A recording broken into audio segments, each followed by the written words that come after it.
శ్రీమాత్రే నమ. జై గురు దత్తాత్రేయ నమ. ఈ వీడియోలో మనం కర్కాటక రాశి వారికి అదృష్ట రత్నం గురించి తెలుసుకుందాం. మరి ప్రతి రాశికి కూడా ఒక రాశ్యాధిపతి ఉండడం జరుగుతుంది. ఇప్పుడు మనం చెప్పుతున్నటువంటి వీడియోలో రాశి లగ్నం ఏది మనం వరట చెప్పినా అది మీరు ఒకటిగానే తీసుకోండి. అంటే చంద్రుడు ఉన్న భావాన్ని రాశి అంటాం. జన్మ లగ్నం పుట్టిన సమయంలో ఉదయిస్తున్నటువంటి లగ్నం జన్మ లగ్నం అవుతుంది. అయితే లగ్నం అన్నది రాశి కన్నా బలమైనది. రాశి చంద్రుడు కాబట్టి మనస్తత్వాన్ని, లగ్నం అన్ని విషయాల్లో కూడా ప్రాధాన్యత ఉంటుంది కాబట్టి ఈ రెండు కూడా కామన్గానే ఇది రాశి కర్కాటక లగ్నం వారికి వర్తిస్తుంది, కర్కాటక రాశికి కూడా వర్తిస్తుంది. మరి ఈ కర్కాటక రాశికి రాష్ట్రాధిపతి చంద్రుడు. మరి చంద్రుడికి మిత్రగ్రహాలైనటువంటి గ్రహాలు మరి సూర్యుడు, కుజుడు, గురువు. వీటికి సంబంధించినటువంటి రత్నాలు ముత్యం, కెంపు, పగడం, కనక పుష్యరాగం. ఈ 4 రత్నాలు ఈ కర్కాటక రాశి లగ్నం వారు నిరభ్యంతరంగా వాళ్ళు ధరించవచ్చు. అయితే మరి కర్కాటక లగ్నం వారు ఏ రత్నాలు ధరించకూడదు అని ఆలోచిస్తే రాష్ట్రాధిపతి చంద్రుడికి శత్రుగ్రహాలు బుధుడు, శుక్రుడు, అలాగే శని, దాంతోపాటు రాహు, ఈ 4 గ్రహాలకి సంబంధించినటువంటి రత్నాలని కర్కాటక లగ్నం వారు ధరించకూడదు. సాధారణంగా ఎక్కువ శాతం ఈ కర్కాటక రాశిలో జన్మించిన వారికి పునర్వసు, పుష్యమి, ఆశ్లేష ఈ నక్షత్రాల్లో జన్మిస్తూ ఉంటారు.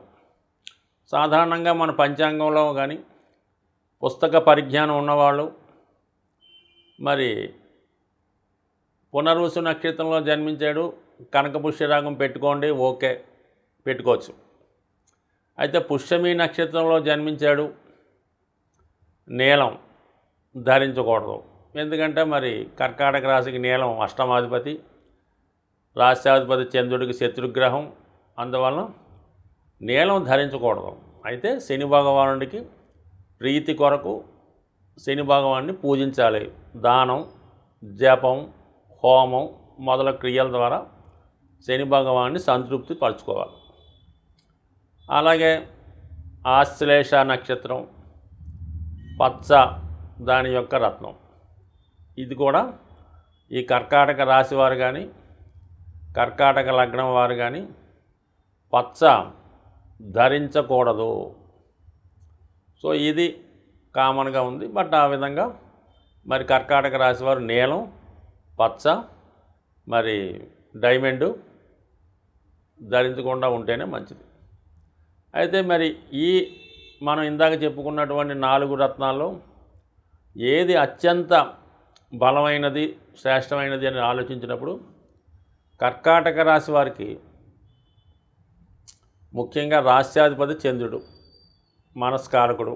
అంటే చాలా చంచల మనస్సు కలిగి ఉండి ఏ విషయం మీద పూర్తి అవగాహన లేకుండా నిరంతరం తన యొక్క అభిప్రాయాన్ని మార్చుకుంటూ ప్రతి విషయాన్ని ఇతరుల మీద ఆధారపడుతూ ఒక వ్యక్తిత్వం లేకుండా చంచలంగా తిరుగుతూ ఎప్పుడో ఒక చోట స్థిరంగా ఉండక అతిగా మాట్లాడుతూ చెప్పింది అర్థం చేసుకోకుండా తన వాదనే వినిపిస్తూ ఏ విషయంలో కూడా క్లారిటీ లేకుండా ఈ కర్కాటక రాశి వారి ఉన్నప్పుడు వారికి ఏంటంటే అంటే ఈ విధంగా ప్రవర్తిస్తున్నాడు అంటే వారికి చంద్రుడు బలహీనంగా ఉన్నాడు అని అర్థమవుతూ ఉంటుంది. అప్పుడు వీళ్ళకి ముత్యం ధరించవచ్చు. అంటే మామూలుగా ఇప్పుడు ముత్యాల్లో ఈ కల్చర్ ముత్యాలు, హైదరాబాద్లో మామూలుగా ప్లాస్టిక్ ముత్యాలు, స్వాతి ముత్యం అని రకరకాలు ఉంటాయి. ఇందులో శ్రేష్టమైనటువంటిది సముద్రంలో దొరికినటువంటి స్వాతి ముత్యం ధరించడం వల్లే, అంటే అది న్యాచురల్గా చినుకుని ముత్యపు చెప్పులో పడితే అది ముత్యంగా తయారైంది నెంబర్ 1గా ధరిస్తే బాగుంటుంది. లేని పక్షంలో మూన్ స్టోన్ అని దాని ప్రత్యామ్నాయం ఉంటుంది, తెల్ల పాలరాయిలాగా ఉంటుంది మూన్ స్టోన్ అని, దాన్ని కూడా ధరించవచ్చు. అంటే ఎప్పుడు చంద్రుడు బలహీనంగా ఉంటే ఈ ముత్యం ధరించడం వల్ల వాడు ప్రశాంతంగా ఉండి ఒక నిర్ణయానికి రావడం జరుగుతుంటుంది. ఇక్కడ దాంతోపాటు కెంపు, ఇది మరి సూర్యభగవానుడు సంబంధించింది. మరి ఎవరైతే ఉద్యోగంలో సరిగ్గా స్థిరపడలేకపోతున్నారో, అలాగే తండ్రి గారు చెప్పినట్టు వినటం లేదు, అనారోగ్య సమస్యలు, అలాగే ఏదో ఒక దీర్ఘక వ్యాధి ఇబ్బంది పెట్టడం, సరిగ్గా మైండ్ మెచ్యూర్డ్ అవ్వకుండా సగం సగం మాటలు వచ్చి పూర్తిగా మాటలు రాకుండా, బలహీనంగా ఉంటూ ఎక్కువ ఫుడ్ తినకుండా పొట్ట పెరిగినట్టు కనబడుతూ కొద్దిగా ఆ లక్షణాలు కనబడుతుంటాయి. అటువంటి వాళ్ళు ఆరోగ్యం కొరకు ఈ కర్కాటక రాశి వారు కెంపు ధరించడం వల్ల ఆరోగ్యం బాగుపడుతుంది. ఎక్కువగా బాల్యంలో ఈ కర్కాటక రాశి వారు ఎక్కువగా అనారోగ్యానికి గురవుతూ ఉంటారు. అంటే వాళ్ళకి రోగ నిరోధక శక్తి తక్కువ ఉంటుంది. సో ఆ కారణం వల్ల ఏంటంటే వాళ్ళకి మరి ఈ బాలారిష్ట దోష పరిష్కారానికి మనకి కెంపు ధరించాలన్నమాట. అంటే సూర్యభగవానుడికి సంబంధించింది. ఎవరి జన్మజాతకంలో అయినా సూర్యుడు 11వ స్థానంలో ఉంటే ఆ జాతకంలో ఉన్నటువంటి సర్వ దోషాలు పరిష్కారం అవుతాయి. ఆ విధంగా ఈ సూర్యభగవానుడిని ధరిస్తే వాళ్ళకి అనుకూలంగా ఉంటుంది. ఇది కొంతవరకు. దాని తర్వాత ఏంటంటే మరి పగడం. ఈ కర్కాటక రాశి వారికి కుజుడు యోగకారకుడు.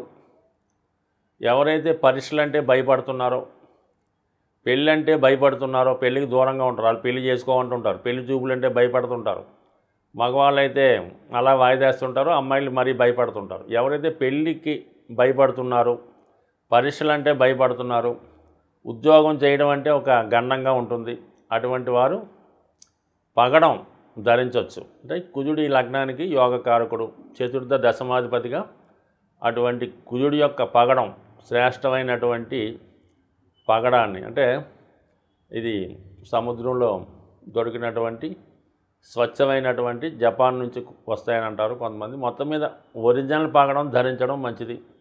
ఈ మధ్యకాలంలో ఈ లక్కని పగడంగా తయారు చేసి కొద్దిగా హార్డ్గా అమ్మడం జరుగుతూ ఉంది. అది ఏంటంటే 100కి 200కి 50కి వస్తూ ఉంటాయి. అటువంటి పగడం కాకుండా ఒరిజినల్ పగడం ధరించడం వల్ల కర్కాటక రాశి వారు బ్రహ్మాండంగా పగడం ధరించవచ్చు. ఈ పగడం ధరించడం వల్ల అంటే సాధారణంగా కర్కాటక రాశి వారికి కుజదోషం ఉండదు. అంటే కుజదోషం అంటే ఏంటంటే వివాహం తర్వాత ఏర్పడే భార్యాభర్తల మధ్య వచ్చే ప్రాబ్లమ్స్, అది ఎందుకు అవగాహన లేకపోవడం వల్ల, ఒకరికి విపరీతమైనటువంటి కోపం ఉండడం వల్ల అస్తమానం ఏదో కొట్టుకుంటూ ఉంటారు.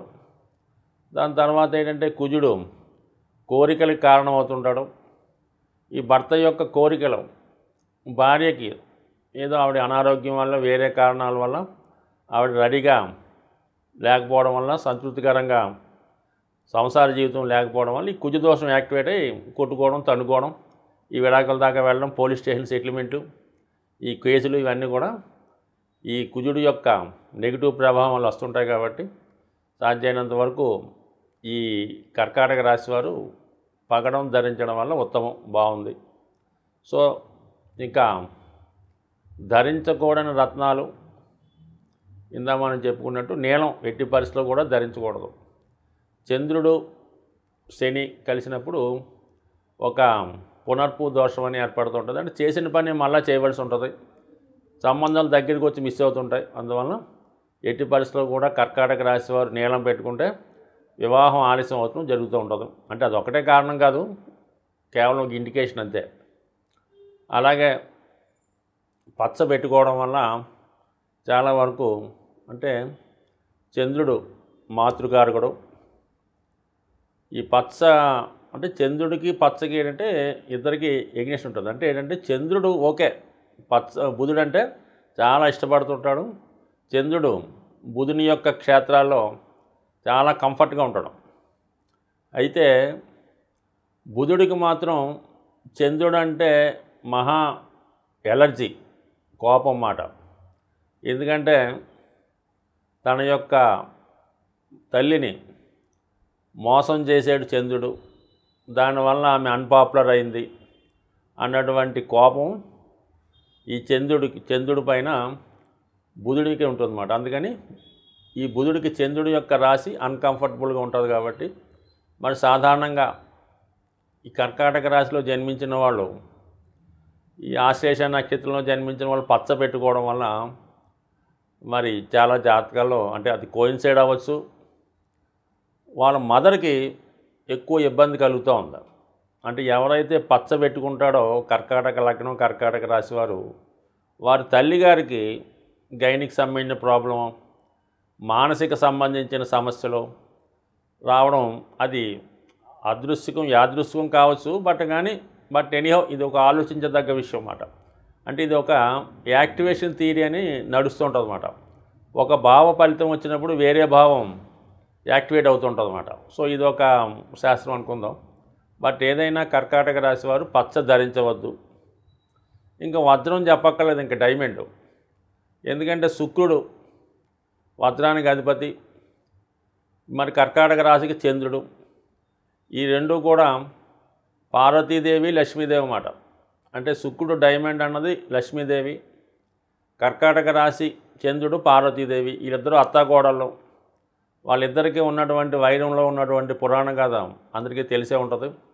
అందువలన ఈ రెండు గ్రహాలు ఒక రాశిలో ఉన్న, అంటే చంద్రుడు శుక్రుడు కలిసి ఉన్న, శుక్రుడు రాశిలో చంద్రుడు ఉన్న, చంద్రుడి రాశిలో శుక్రుడు ఉన్న, మరి మగవాడి జాతకంలో ఉంటే వాడి తల్లికి భార్యకి విరోధం ఉంటుంది, అమ్మాయి జాతకంలో ఉంటే అత్తగారితో ప్రాబ్లం ఉంటుంది.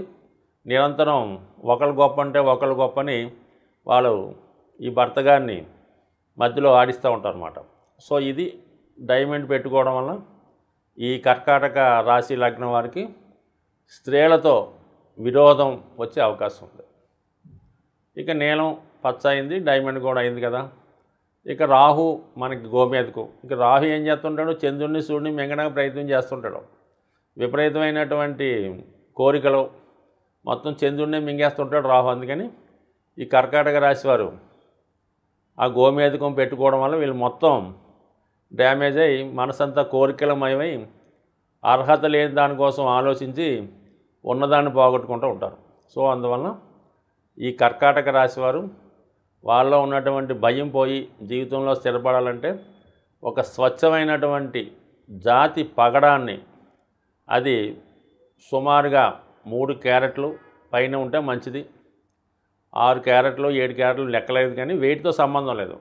కేవలం 3 క్యారెట్లు పైంది అది బంగారంలో కానీ వెండిలో కానీ ధరించి మరి కుడిచేయి మధ్యవేలికి ధరించవలసి ఉంటుంది. స్త్రీలైనా పురుషులైనా మధ్యవేలికే ఉంగరం వేలికే ధరించాలి. అంటే ఏదన్నా మనం పూజా కార్యక్రమాలు పుణ్య కార్యక్రమాలు ఒకరు దానం చేసినా ఒకరు అన్నం తిన్నాం కుడి చేతితో చేస్తూ ఉంటాం, ఎడం చేయనిది కొన్ని ఆటలుగా ఉపయోగిస్తూ ఉంటారు. అందుకని మనకి శాస్త్ర ప్రకారం రెమెడీగా పనిచేయాలంటే రైట్ హ్యాండ్కే ధరించాలి. ఏదో అందానికో ఫ్యాన్సీగా ధరించాలనుకుంటే ఎడం చేయికి ధరించాలి తప్ప, ఇది ఏదైతే అర్హత కలిగినటువంటి హ్యాండ్ రైట్ హ్యాండ్ కాబట్టి ఆ రైట్ హ్యాండ్ ఉంగరం వేలికి ఉంగరం లేకుండా ఏ పని చేసినా కూడా ఆ పని దాని ఫలితం జాతకుడికి దక్కదు. కాబట్టి ఖచ్చితంగా ఇది ధరించడం వల్ల మరి ఈ కర్కాటక రాశి వారికి ఖచ్చితంగా మనకి ఈ పగడం ధరించడం వల్ల విజయం లభిస్తుంది. అయితే చాలా వరకు ఈ మార్కెట్లో శ్రేష్టమైనటువంటి ఒరిజినల్ పగడాలు దొరకడం చాలా కష్టంగా ఉంటుంది. ఎక్కువగా లక్కతో తయారు చేసిన పగడాలు ఉంటాయి. ఒరిజినల్ పగడం దొరకని వారు గురువింద గింజలు, అంటే పూర్వకాలంలో ఈ తూకానికి వాడేవారు, బంగారం తూకానికి. ఈ గురువింద గింజలు ఒక చిన్న ప్యాకెట్లో, ప్లాస్టిక్ ప్యాకెట్లో పెట్టుకొని అది మీ పర్సులో పెట్టుకున్నా, జేబులో పెట్టుకున్నా, హాల్ టికెట్లో పెట్టుకున్నా కుజుడితో సమానమైనటువంటి ఫలితం ఈ గురువింద గింజలు కూడా ఇస్తాయి. కాబట్టి ఒరిజినల్ పగడం దొరకని వాళ్ళు దీన్ని కూడా దగ్గర పెట్టుకొని టెంపరీగా ఉపయోగించుకుంటే ఒరిజినల్ పగడం అదే దొరుకుతుంది. అప్పుడు దాన్ని ధరించవచ్చు. స్వస్తి.